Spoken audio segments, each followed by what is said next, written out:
레위기 말씀 계속 보겠습니다. 레위기 4장 죄송합니다. 레위기 4장 1절에서 12절 말씀입니다.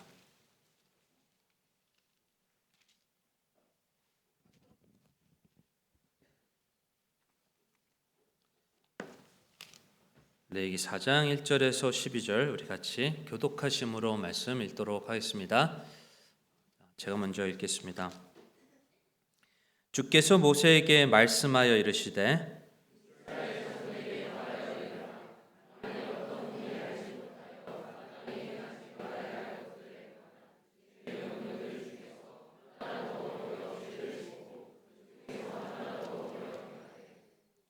만일 기름 부음을 받은 제사장이 백성의 죄에 따라 죄를 지으면 그는 자기가 지은 죄로 인하여 흠없는 어린 수소 한 마리를 가져다가 죄 헌물로 주께 드릴지니라.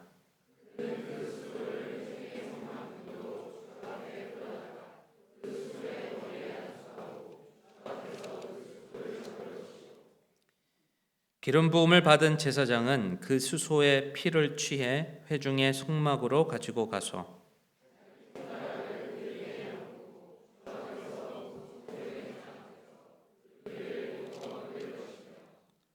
또 그 제사장은 그 피의 일부를 주 앞에 있는 곧 회중의 속막 안에 있는 제단, 즉 향기로운 향을 드리는 제단의 뿔들에 바르고 그 수소의 피 전부를 회중의 속막 문에 있는 제단, 곧 번제 헌물 제단 밑에 쏟을지니라.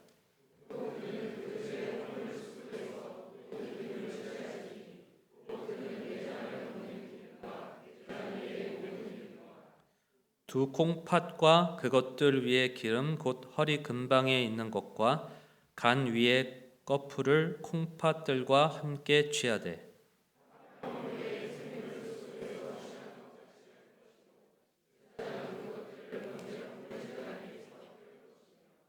그 수소의 가죽과 그것의 모든 고기와 머리와 다리와 내장과 똥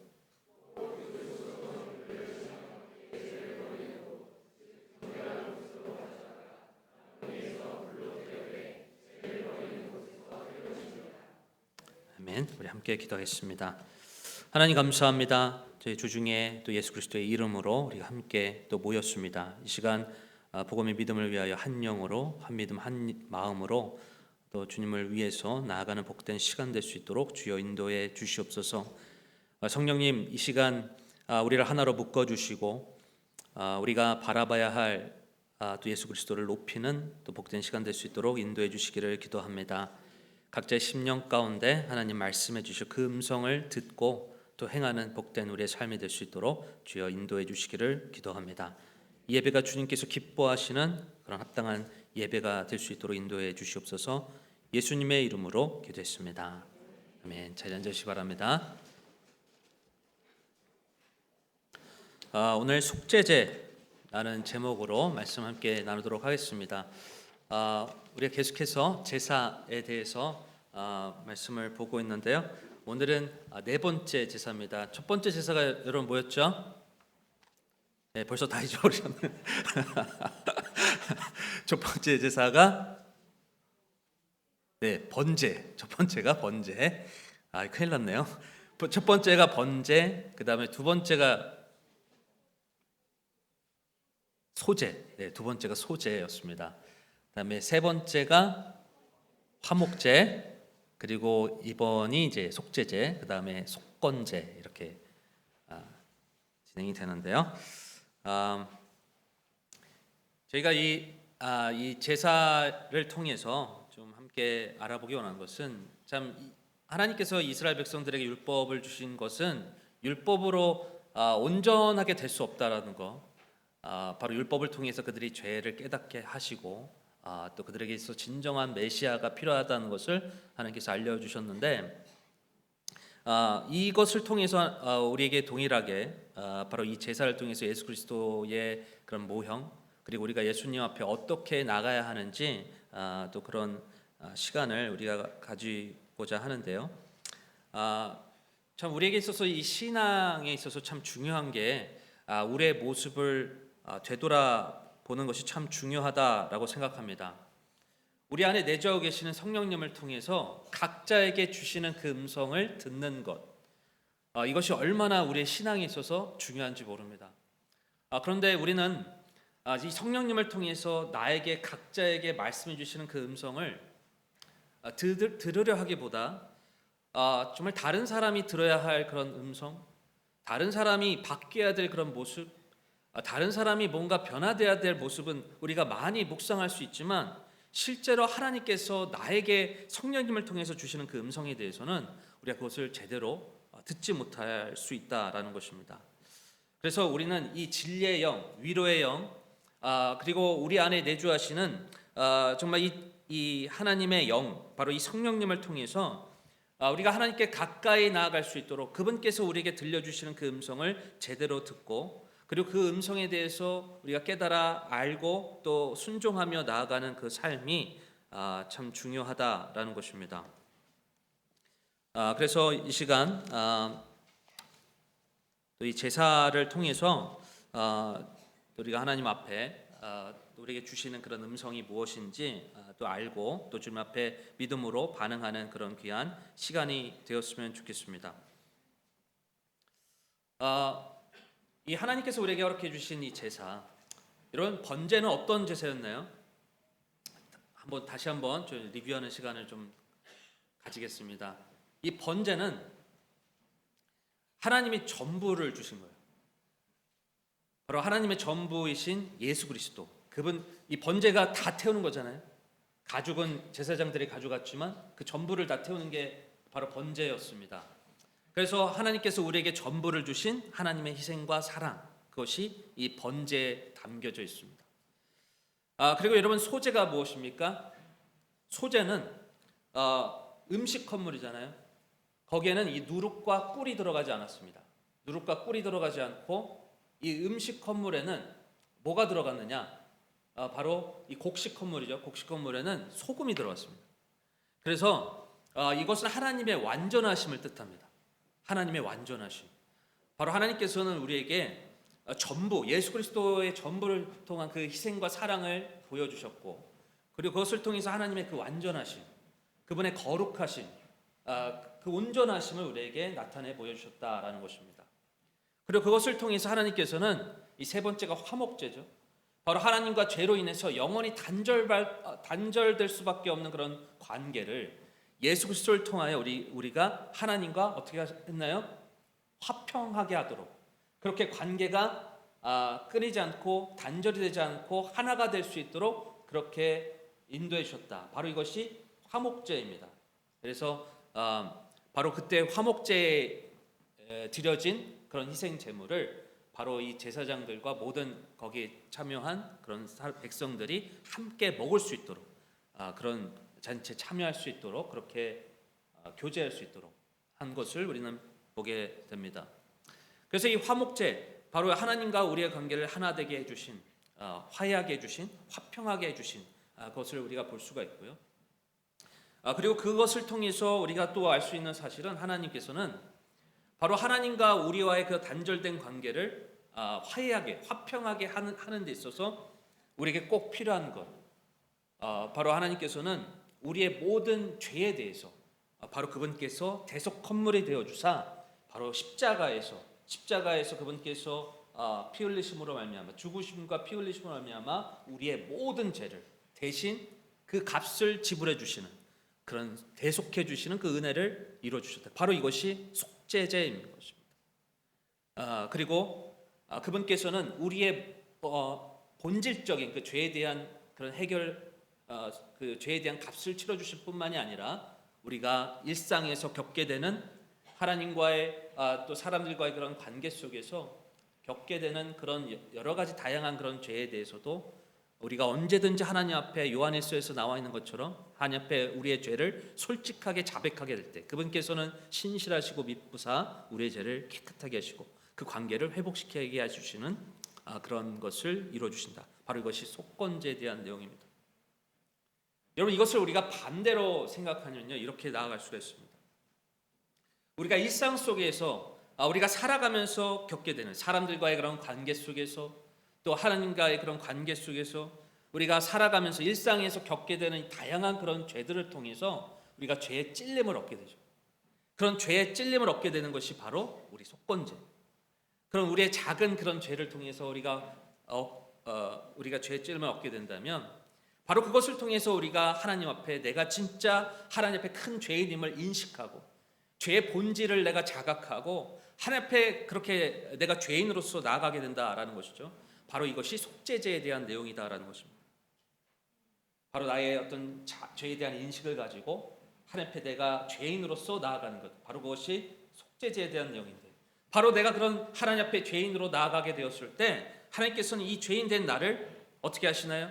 바로 하나님과 죄인 된 우리를 예수 그리스도로 인하여 화목하게 해주시고, 바로 하나님과 우리와의 그런 관계를, 바로 그리 성도들과의 관계를 하나가 되게 해주시고 화평하게 해주신 그런 일들을 이루어주시며, 그리고 하나님의 온전하심, 하나님의 완전하심을 우리가 소재를 통해서 알 수 있는 것처럼, 바로 우리가 그렇게 하나님께 가까이 나아가면 나아갈수록 그분께서 얼마나 거룩하시고 완전하신 분이신지를 알게 해주시며, 바로 그것을 통해서 우리가 하나님을 알면 알수록 우리가 어떻게 되겠습니까? 하나님께서 우리에게 전부를 주신 것처럼 우리도 어떻게 되겠어요? 우리가 가진 또 전부를, 우리의 전부를 또 하나님 앞에 드리는, 바로 이것이 번제에 대한 내용인 것입니다.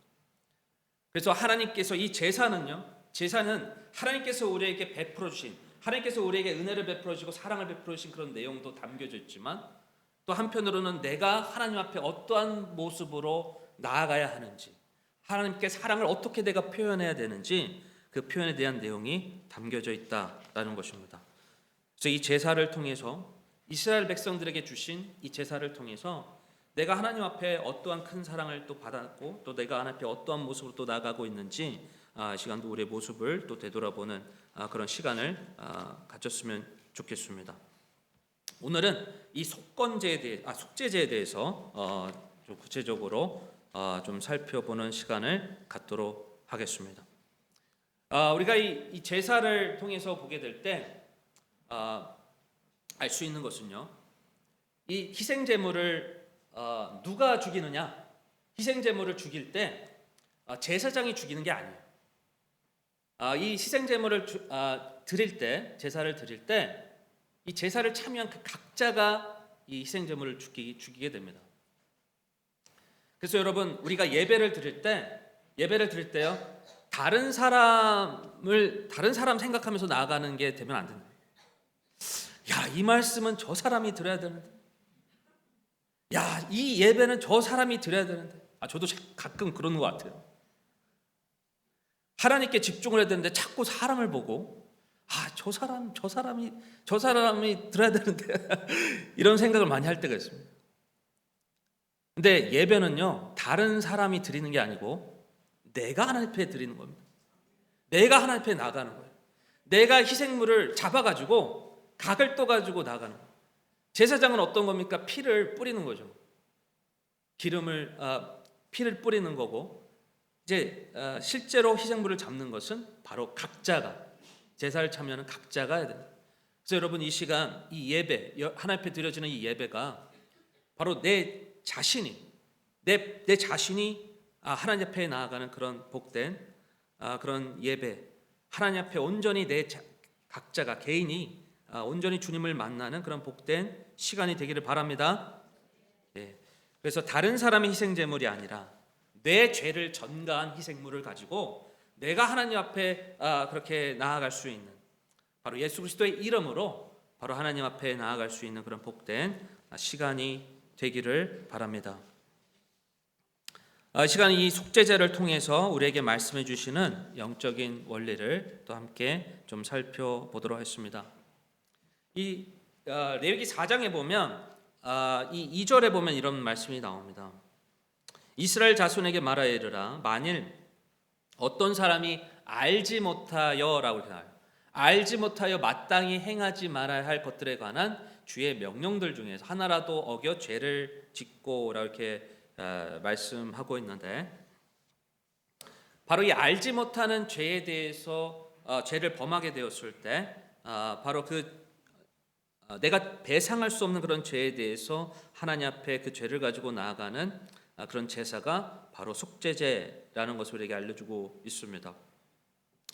속죄제는 의무적인 제사였습니다. 그러니까 자원함으로 드려지는 제사라기보다는 이게 의무적으로 드려지는 제사가 바로 속죄제였는데, 그리고 이 레위기 4장에 보게 되면 제사를 드리는 사람에 따라서 이 희생제물이 달랐던 것을 우리에게 알려줍니다. 레위기 4장 3절에서 12절을 보게 되면 이 먼저 제사장이 나옵니다. 제사장이 이 속죄제를 드릴 때 어떻게 어떤 희생 제물을 드리는지가 나오는데, 바로 어린 수소를 드린다. 이 송아지죠, 송아지. 흠없는 어린 수소를 드렸다라는 것을 이렇게 볼 수가 있습니다. 그리고 레위기 4장 3절에서 12절까지 있는 이제 제사장들이 자신의 죄에 대해서 하나님 앞에 헌물을 드릴 때 바로 이 어린 수소, 송아지를 드린 것을 우리에게 알려주고 있고요. 그리고 13절부터 21절까지는 이스라엘의 전체 회중이 속죄제를 드릴 때 어떤 희생물을 드려야 되는지, 마찬가지로 어린 수소 14절에 보게 되면 13절, 만일 이스라엘 전체 회중이 알지 못하여 죄를 짓대라고 이렇게 나오죠. 그럴 때 14절에 보면 그 명령을 어기고 범한 자가 알려지면 그 회중은 죄로 인하여 어린 수소를 드리고 이렇게 나옵니다. 그러니까 제사장도 이 속죄제를 드릴 때 어린 수소, 송아지를 드렸고, 그리고 전체 회중에 대한 그런 속죄제를 드릴 때도 바로 이 어린 수소, 송아지를 드린 것을 우리가 알 수가 있습니다. 그리고 22절부터 26절까지는 치리자, 이제 개역 성경에서는 족장이라고 나오는데, 족장이 드리는 그 속죄제에 대해서 말씀합니다. 이 족장이 속죄제를 드릴 때는 바로 23절에 보게 되면 흠없는 수렴소 새끼를 바로 드렸다, 이렇게 말씀하고 있고요. 그리고 27절에서 35절까지는 일반 백성이 드리는 이 속죄제에 대해서 이렇게 말씀하고 있는데, 그들은 암염소 새끼나 어린 양을 이렇게 드린 것을 볼 수가 있습니다. 그래서 27절에서 35절, 28절에 보게 되면 그는 자기가 지은 죄로 인해서 흠없는 암염소 새끼를 드렸다. 그리고 이 32절에 그가 만일 어린 양을 죄 헌물로 가져오거든 흠없는 암컷을 가져다가, 그래서 이 일반 백성이 이렇게 속죄제를 드릴 때는 수컷이 아니라 암컷, 암염소와 암양을 이렇게 드렸다라는 것을 우리가 알 수가 있습니다. 좀 더 구체적으로 이 속죄제에 담겨져 있는 그런 영적인 원리들을 좀 함께 살펴보도록 하겠습니다. 우리 4장 2절을 우리 같이 함께 읽어보겠습니다. 4장 2절 같이 함께 읽어보겠습니다. 시작.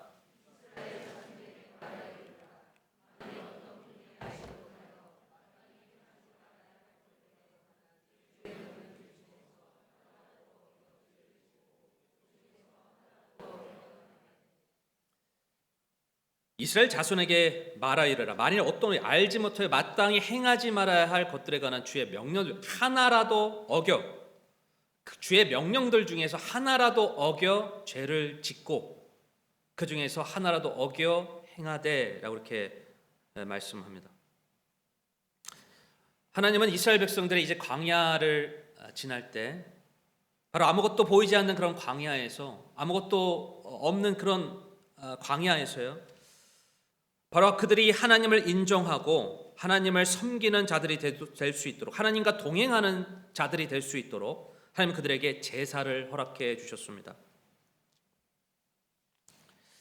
바로 이 속죄제는 알지 못하는 그런 죄에 대해서, 그것을 범하게 되었을 때 그런 이 죄에 대해서 그것을 하나님 앞에 인정하며, 바로 죄인임을 인정하며 그렇게 그 죄에 대한 용서를 구하는 그런 제사인 것을 우리에게 알려주고 있는데, 근데 그 죄가 도대체 무엇이냐라고 했을 때 우리가 알 수 있는 그런 사실은 4장 2절에 보면 바로 주의 명령들 중에서 하나라도 어기는 것, 바로 하나님의 말씀에서 벗어나는 것, 바로 하나님의 그 말씀에서 벗어나는 것이 바로 그것이 죄의 본질이고 죄의 정의라는 것을 우리에게 알려줍니다. 오늘 큐티 말씀이기도 하죠. 신명기 12장 32절에 보면 내가 너희에게 명령하는 것은 무엇이든지 그것을 지켜 행하고 너는 거기에 더하거나 그곳에서 빼지 말지니라. 하나님의 이스라엘 백성들에게 말씀해 주셨던 것, 하나님의 말씀을 더하거나 빼지 말고 하나님의 말씀을 순서게 그것을 지켜 행할 것을 계속해서 말씀하셨습니다. 그래서 하나님의 말씀대로 기록한 대로 그것을 지켜 행하는 것이야말로 우리의 삶의 축복이라는 것을 하나님은 말씀하셨습니다. 그래서 하나님께서 이스라엘 여호수아에게 약속의 땅에 들어가기 전에 또 당부했던 그런 말씀도 무엇이었냐? 바로 하나님 말씀이 기록된 대로 그것을 지켜 행하라고 하나님께서 말씀하셨습니다. 여러분 우리는 이 시대에 바로 이 말씀을 통해서 우리가 알 수 있는 사실은 하나님의 말씀이 기록된 대로 그것을 더하거나 빼는 일에 우리는 함께 참여해서 안 된다라는 것입니다. 순수한 하나님의 말씀이 무엇이라고 말씀하고 있는지 우리가 그것을 제대로 알고 그 말씀이 기록된 대로 그것을 지켜 행하는 일에 우리는 함께 참여해야 된다라는 것입니다. 여러분, 사탄은 이 축복을 너무나 잘 알고 있기 때문에 사탄은 우리가 하나님 앞에서 이 말씀이 기록된 대로 지켜 행하지 않도록 하기 위해서 이 사탄이 행하는 것이 뭐냐? 하나님의 말씀을 순수하게 그것을 듣고 받아들이고 지켜 행하지 않도록 하는 일이 뭐냐? 하나님의 말씀을 빼고 더하는 일을 하고 있다라는 것입니다. 여러분, 하나님의 말씀을 빼고 더하는 일, 여러분 어떻게 이런 일들이 일어날 수 있겠습니까? 우리가 이것을 잘 알고 있죠. 이미 우리가 이 창세기 3장에 보면 2장에도 나와 있죠. 에덴 동산에서 이 사탄이 하와한테 그렇게 다가오잖아요.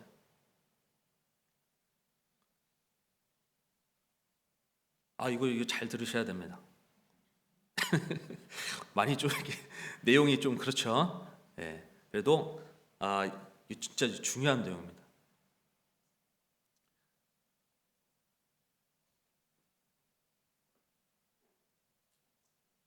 하와에게 이 뱀의 모습으로 이 사탄이 다가와서 건네었던 이런 말들을 보게 되면 이 사탄이 어떻게 하나님의 말씀을 변개하려고 하는지 그 술수를 알 수가 있습니다. 우리가 잘 아는 것이죠. 선악을 알게 하는 나무에서 나는 것을 먹지 말라고 하나님께서 말씀하셨습니다. 그래서 그것을 먹는 날에 어떻게 된다고 했습니까? 하나님이 정령 반드시 죽으리라 그렇게 말씀하셨습니다. 그래서 하나님께서는 정확하게 이 아담과 하와에게, 아담에게 명령하셨죠. 아담에게 말씀하셨습니다. 선악을 알게 하는 나무에서 나는 것을 먹지 말라. 그것을 먹는 날에는 내가 반드시 죽으리라. 그런데 사탄은 뱀의 모습으로 다가서 하와에게 말을 건넵니다. 3장 1절입니다. 중간에 보게 되면 너희는 동산 나무에서 나는 것을 먹지 말라 하시더냐? 라고 이렇게 말을 하죠. 하나님께서는 이것을 먹는 날에는 반드시 죽으리라 말씀하셨는데 바로 사탄은 이런 질문을 하면서 마치 하나님이 공의롭지 않으시고 부정적인 그런 느낌을 갖도록 그렇게 유혹하는 질문을 말합니다. 이 질문에 대해서 하와가 대답하는 내용을 보게 되면 바로 이 하와가 이때 하나님의 말씀에 더하고 빼는 것을 우리가 볼 수가 있습니다. 뭐라고 말씀합니까? 그 다음에 보게 되면 하나님께서는 절대로 먹지 말라라고 했잖아요. 근데 여기서 하와는 어떻게 반응합니까? 우리 창세기를 한번 볼까요?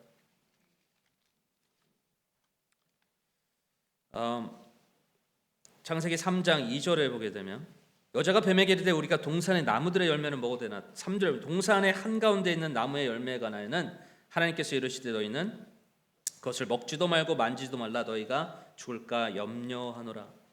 바로 하나님께서 먹지 말라라고 말씀하셨는데, 먹는 날에는 반드시 죽으리라 말씀하셨는데 바로 만지도 말라라는 말을 추가하게 되고, 그리고 하나님께서는 반드시 죽을 것이다 라고 말씀하셨는데 너희가 죽을까 염려하노라 라고 이렇게 말씀을 바꾼 것을 보게 됩니다. 여러분, 우리가 하나님의 말씀이 기록된 그 말씀을 우리의 임의대로 그것을 해석하고 자의적으로 해석하고 그것을 바꾸게 될 때, 여러분, 이것에 대해서 사탄이 틈타기 시작한다라는 거예요. 여러분, 지금 얼마나 많은 사람들이 하나님의 말씀을 자의적으로 해석하려고 하는지 모릅니다. 하나님의 말씀을 순수하게 이것을 해석하고 받아들여야 되는데, 순수하게 이것을 해석하고 그것에 있는 기록대로 여러분 그것을 지켜 행하도록 해야 되는데요, 우리가 그래서 그러기 위해서는 하나님께 맞춰야 됩니다. 하나님께 맞춰야 되는 것이죠. 그런데 지금 우리가 살아가는 세상은 하나님이 나에게 맞춰야 되는 거예요. 하나님이 내 마음에 맞춰야 되고요, 하나님이 내 기쁨에 맞춰야 됩니다. 내 삶의 행복에 맞춰야 되는 거예요. 아니요, 우리가 진짜 행복하기 위해서는 우리가 하나님께 맞춰야 되는 것입니다. 하나님의 말씀에 내가 맞춰야 되는 것이죠. 그런데 우리가 내 마음에 하나님을 맞추게 되면 하나님의 말씀을 자꾸 바꾸는 거예요. 하나님을 내 자의적으로 해석하게 되고 하나님의 말씀을 변개하게 됩니다. 하나님의 말씀을 변개하기 시작할 때 어떻게 돼요? 하와가 하나님의 말씀에 추가하고 그리고 그것을 바꾸게 될 때 어떻게 됐어요? 바로 사탄이 역사합니다. 사탄이 바로 그것을 틈을 타가지고 바꾸잖아요. 그 다음으로 사탄이 공격하는 게 뭡니까? 야, 그거 먹으면 어떻게 된다는 거예요? 너가 하나님처럼 된다. 너 이거 먹어도 절대 죽지 않는다 라고 거짓말을 이렇게 하잖아요. 하나님의 말씀을 내가 변개하고 하나님의 말씀을 내가 자의적으로 해석해가지고 하나님의 말씀을 그 말씀이 있는 그대로 내가 순수하게 해석하고 그것을 성령님을 통해서, 성령님이 우리에게 진리의 영이시며 우리에게 위로의 영이시며 이것이 하나님의 영이기 때문에, 성경이 하나님의 영의 책이기 때문에 여러분, 우리가 이 성경을 해석할 때요, 성경을 해석할 때 하나님의 영이 우리의 마음속에서 내주하고 계신 성령님을 통해서 이것이 해석되어야 됩니다. 그런데 이 하나님의 말씀이 내 혼이 중심이 돼서 해석이 돼요. 내 논리에 의해서, 내 자의적인 해석으로 인해서 하나님 말씀이 해석이 됩니다. 그럼 여러분 어떻게 되겠어요? 하나님의 말씀이 영의 책인데 영으로 해석해야 되는데 하나님의 말씀이 내 논리로 인해서 해석이 되면 어떻게 되겠습니까? 하나님의 음성이 안 들리는 거예요. 하나님의 음성이 안 들리고 왜곡되게 해석되고 하나님의 음성이 순수하게 해석되지 아니하고 변질되게 되는 겁니다. 여러분, 그렇게 됐을 때 어떻게 되겠습니까? 하나님의 순수한 그 말씀에 따라 내가 순종하는 것이 아니라 내가 임의대로 자의적으로 해석한 그 뜻에 따라서 여러분 내가 나아가게 되면 어떻게 되겠어요? 바로 그것이 거짓 선생을 삼는 것입니다. 사랑하는 여러분, 우리 안에 내주하시는 성령님을 의지하기 바랍니다. 우리 안에 내주하시는 성령님에 의지하게 될 때 여러분 우리는 하나님의 순수한 그 음성을 듣게 되는 거예요. 근데 내가 하나님의 순수한 그 성령님을 의지하면서 성령님을 통해 하나님의 말씀을 해석하는 것이 아니라 내 혼이 중심이 돼서 의미대로 내 자의적으로 하나님의 말씀을 해석하게 될 때 여러분 어떻게 되겠습니까? 하나님의 말씀이 말씀으로 들리지 않는 겁니다. 내 생각으로 가득 찬 하나님의 그 음성이 변개되어서 다르게 들리는 거예요. 그러니까 하나님을 자꾸 왜곡되게 바라보게 되고 하나님을 신뢰하지 않게 되고 하나님을 온전히 사랑하지 못하게 되는 일들이 일어나게 된다. 무엇보다도 교회와 함께하지 못하게 되고요. 그렇게 될 때 교회와 같은 믿음을 가지지 못하게 되고 교회와 같은 영으로 나아가지 못하게 되고 같은 마음으로 나아가지 못하게 되고요. 나 중심이 된 생각으로 가득 차 있게 되니까 하나님의 음성이 온전히 하나님의 말씀이 온전히 받아들이지 않고 다른 길을 가게 된다는 것입니다. 얼마나 이것이 위험한지 몰라요. 그래서 여러분 막대기 신앙이 얼마나 위험한지 계속해서 하나님께서 우리에게 알려주십니다. 그래서 하나님께서 교회를 허락해 주신 게 아니겠습니까? 그래서 여러분 우리가 한 영 안에 있어야 되는 겁니다. 한 영 안에 한 믿음이 있어야 되는 거예요. 그리고 한 마음이 되어야 되는 것입니다. 그래서 빌립보서 1장 27절에서 말씀하죠. 복음의 믿음을 위해서 한 영, 한 믿음, 한 마음으로 굳게 우리는 함께 싸워야 된다라고 나와요. 얼마나 이 세상이 거짓된 영으로 우리를 공격하고 있는지 모릅니다. 우리의 주변의 영혼들이 자신의 생각으로 가득 차서 잘못된 음성으로 받아들이며 쌓아가는 것이 아니라 하나님께 하나님의 음성을 순수하게 듣고 그분께 우리의 삶을 드리고 하나님의 말씀의 길을 걷는 삶을 통해서 진정한 하나님의 축복과 행복을 누리는 그것을 경험하는 우리 모든 성도님들 되시길 바랍니다. 죄가 뭐라고요? 하나님 말씀에 어긋나는 겁니다. 하나님 말씀에 더하거나 빼는 거, 이거 하나님 너무 싫어하신다라는 거예요. 그런데 여러분, 언제 우리가 하나님 말씀을 빼거나 더하게 된다는 겁니까? 내가 중심이 될 때, 하나님의 마음이 중심이 아니라 내 마음이 중심이 될 때 하나님 말씀을 나한테 껴 맞추는 거예요. 하나님의 기쁨보다 내 기쁨이 더 먼저예요. 내가 기뻐하는 거 하나님도 기뻐하실 거예요.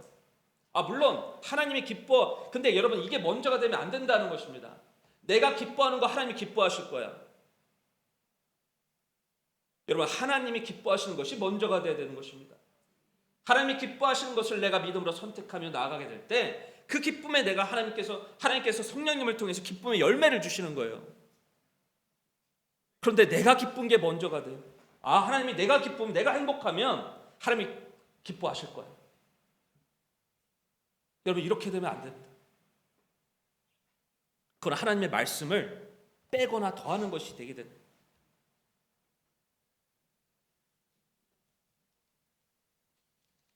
자, 속죄제를 통해서 우리가 알 수 있는 사실, 하나님의 말씀을 그것을 지켜 행하는 것, 빼거나 더하지 않고 지켜 행하는 것, 바로 이것이 정말 중요하고, 그것을 변개하게 될 때, 그것을 바꾸게 될 때, 말씀대로 지켜 행하지 않게 될 때, 바로 그것이 우리에게 있어서 진짜 죄인입니다.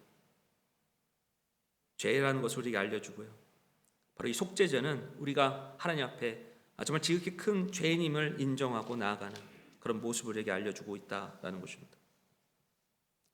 두 번째로 우리가 속죄제를 통해서 알 수 있는 사실은, 우리가 죄에 대한 그런 회개를 가지고 나아가게 될 때 바로 하나님께서 우리의 죄를 용서해 주신다라는 것입니다.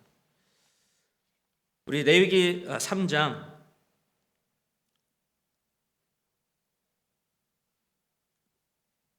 레위기 4장이죠. 레위기 4장 우리 3절 4절 말씀을 같이 함께 읽어보겠습니다. 레위기 4장 3절 4절 우리 같이 함께 읽어보겠습니다. 시작.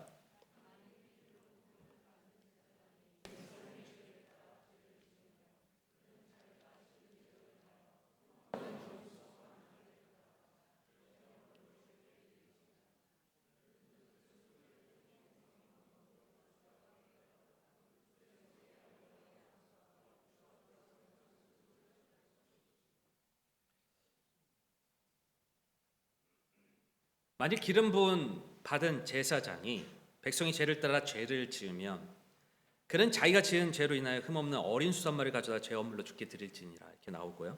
4절에 보게 되면 그는 그 수소를 회중의 성막문으로 주 앞에 가져다가 그 송아지의 머리에 안수하고, 이렇게 나옵니다. 여러분, 제사장이 이 송아지의 머리에 안수하였다라고 이렇게 나오는데, 이것은 자신의 죄를 바로 이 송아지에게 전가하는 것을 의미합니다. 바로 이것은 내가 하나님 앞에 내가 죄인임을 인정하고 나아가는 것을 알려주는 것입니다.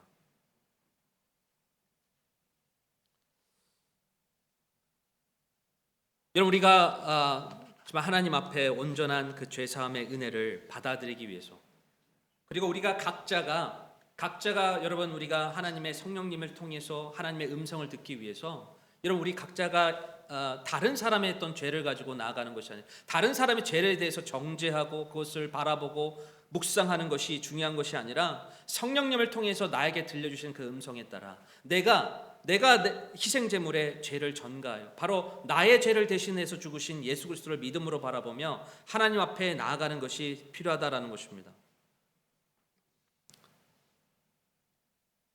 바로 우리 각자가 내가 온전히 죄인임을 주님 앞에 인정하고 바로 예수 그리스도의 그 복음을 믿음으로 받아들이게 되었을 때 하나님께서 허락해 주신 그 안식에 들어갈 수 있다라는 것을 우리 주님께서 말씀해 주고 계시는데, 우리 히브리서 4장 2절 3절 말씀 우리 같이 함께 읽어보겠습니다. 히브리서 4장 2절 3절입니다. 시작. 우리뿐만 아니라 선포된 그 말씀이 그것을 들은 자들 속에서 그들에게 유익을 끼치지 못하였느니라. 이미 믿은 우리는 안식에 들어가려니 이것은 세상의 창건 이후로 그 일들이 완성되었음에도 불구하고 그분께서 이르시되 내가 진노하여 맹세한 것 같이 내 안식에 들어오려면 믿어야 하리라 함과 같으니라. 우리 각자가 자신의 죄를 바로 예수 그리스도께서 나의 죄를 대신하여 그 십자가에 달리신 것을 믿는 믿음으로, 그 복음을 믿는 믿음으로 받아들이게 될 때 바로 우리는 이 하나님께서 허락해 주신 안식에 들어가게 된다. 아무리 여러분 우리 예수님께서 우리의 모든 죄에 대해서 이미 그 십자가의 사건을 통해서 부활하심을 통해서 영원한 생명을 들어갈 수 있는 그런 축복을, 약속을, 선물을 예배해 주셨다 할지라도 각자가 하나님 앞에 내가 죄인임을 인정하고 그리고 돌이키지 않는다면 여러분 그 복음의 은혜, 안식에 어떻게 우리가 들어갈 수 있겠습니까? 우리 각자가 바로 이 제사장이, 죄를 지은 제사장이, 그리고 온 회중을 대표한 그 제사장이, 그리고 일반 백성들이 각자가 주님 앞에 나아가 바로 이 죄를 그 죄의 헌물에 안수하고 바로 죄를 전가하며 나가게 될 때 용서함을 받은 것처럼 우리 각자가 그런 복음이 있다 하더라도 그 복음을 내가 복음 앞에 온전히 내가 죄인임을 인정하고 믿음으로 서게 될 때 여러분 그 안식을 누리게 되는 것처럼요. 우리 각자가 하나님 앞에 믿음으로 반응하며 내가 죄인임을 인정하며 나아가는 그런 축복이 있어야 된다라는 것입니다.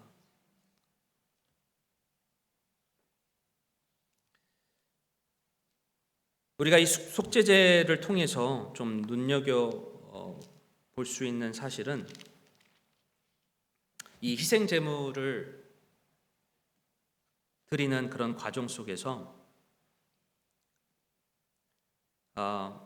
이 기름은 번제 헌물 제단 위에 그렇게 드려지게 되는데 태우게 되는데요. 우리 11절 12절을 함께 볼까요? 11절 12절 레위기 4장 11절 12절 우리 같이 함께 읽어보겠습니다. 시작.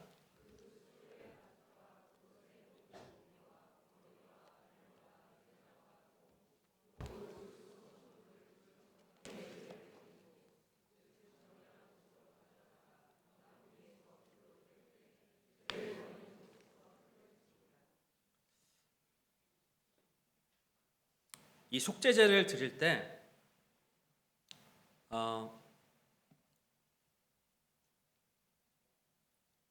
여기에 보게 되면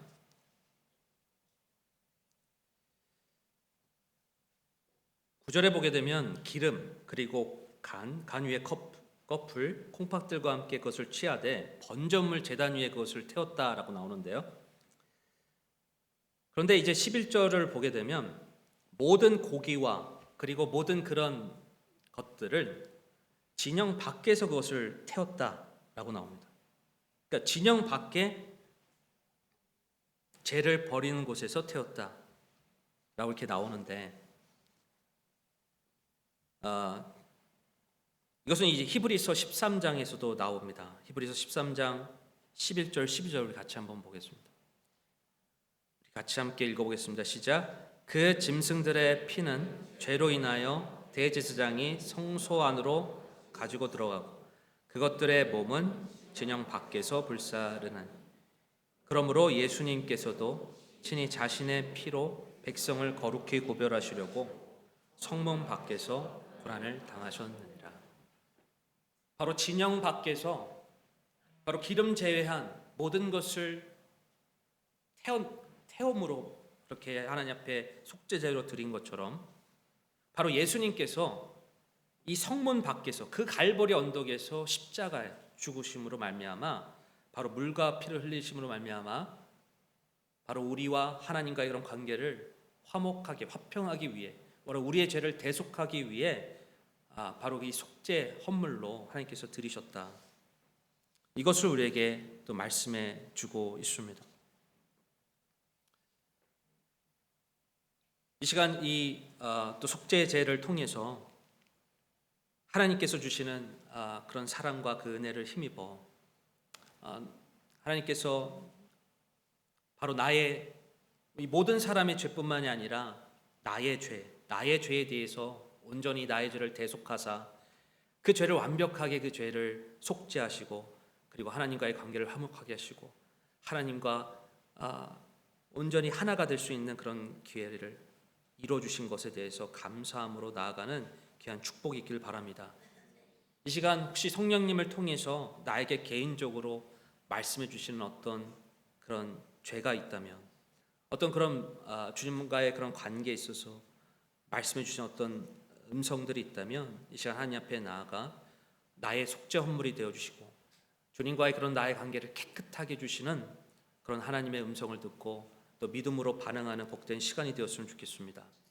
혹시 내가 하나님의 말씀을 더하거나 나도 모르게 더하거나 빼면서 혹시 하나님의 말씀을 순수하게 그것을 받아들이기보다 나의 마음에 따라 나의 감정에 따라 하나님의 말씀을 나에게 맞추어서 그것을 바꿔 나가면서 그렇게 살아가고 있는 어떤 우리의 모습이 있다면 이 시간 하나님 제가 기준이 아니라 하나님의 말씀이 그 순수한 말씀이 기준이 되어서 하나님의 말씀이 그 있는 그대로 그것을 내가 받아들여 하나님께서 말씀해 주신 그것을 가감없이 그것을 받아들여 하나님께서 말씀해 주신 그 성령님을 통해서 주신 그 음성에 따라 내가 순종하는 삶을 살아가겠습니다 라고 믿음으로 결단하고 나아가는 귀한 축복이 있기를 바랍니다.